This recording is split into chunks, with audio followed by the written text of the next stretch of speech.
और खबर लखनऊ से, जहां मुस्लिम वोट बैंक साधने में जुटी हुई बीजेपी और 24 में सपा बसपा की मुश्किलें बढ़ा सकती है।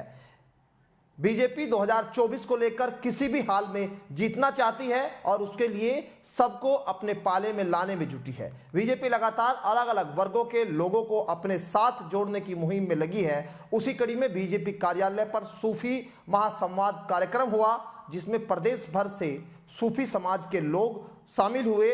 इस कार्यक्रम के दौरान उन्हें बताया गया कि उन्हें कैसे अपने लोगों के बीच जाना है और बीजेपी सरकार द्वारा किए गए कामों को लेकर अपनी बात रखनी है।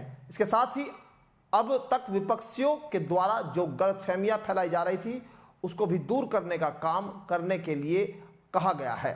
यह कहना है बीजेपी प्रदेश अध्यक्ष का, जिस दौरान इस सम्मेलन में बीजेपी के प्रदेश अध्यक्ष भूपेंद्र चौधरी, अल्पसंख्यक मोर्चा के राष्ट्रीय अध्यक्ष जमाल सिद्दीकी, अल्पसंख्यक कल्याण के राज्य मंत्री दानिश आजाद अंसारी, उत्तर प्रदेश बीजेपी अल्पसंख्यक मोर्चा के प्रदेश अध्यक्ष बासित अली और प्रदेश प्रभारी सैयद एहतेशाम और समेत प्रदेश भर के सूफी समाज के लोग शामिल हुए। और बीजेपी के अल्पसंख्यक मोर्चे के प्रदेश अध्यक्ष ने कहा है कि सूफी विचारधारा से हमेशा इस देश के अंदर अमन चैन की विचारधारा बढ़ी है और ये अल्पसंख्यकों को साधने के लिए अब जो है बीजेपी ने अपनी एक रणनीति तैयार कर दी है। 2024 से पहले मुस्लिम वोट बैंक में किस तरह से सेंधमारी कर पाएगी भारतीय जनता पार्टी, ये देखना होगा। लेकिन जो सूफिया समाज को लेकर ये सम्मेलन हुआ है, इसमें यूपी में किस तरह से 2024 लोकसभा चुनाव को लेकर काम करना है, उस पर रणनीति बनाई गई और सरकार के जो कार्य है, सरकार के कामकाज है, वो जनता तक पहुंचाने की बात यहां पर रखी गई।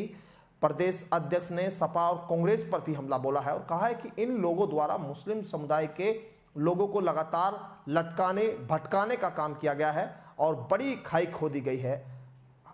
इस खाई को पाटने का काम अब भारतीय जनता पार्टी लोगों के बीच जाकर करेगी।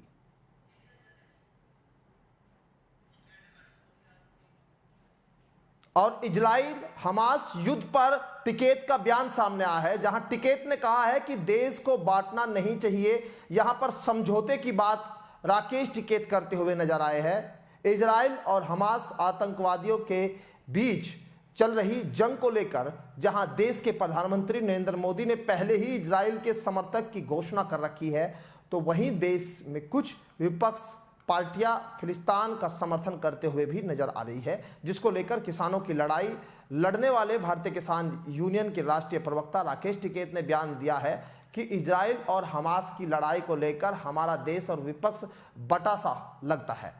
इजराइल में हमारे संबंध अच्छे हैं, इसलिए देश पॉलिटिकल रूप से इजराइल के साथ खड़ा हुआ है। क्या कुछ कहा है राकेश टिकेत ने, आप सुनिए। ठीक है सर, इजराइल और हमास के बीच युद्ध चल रहा है, जिसको लेकर प्रधानमंत्री जो हमारे देश के हैं नरेंद्र मोदी, उन्होंने भी इजराइल का समर्थन किया। आपका क्या कहना है इसको लेकर? विपक्ष इस पर सवाल उठा रहा है।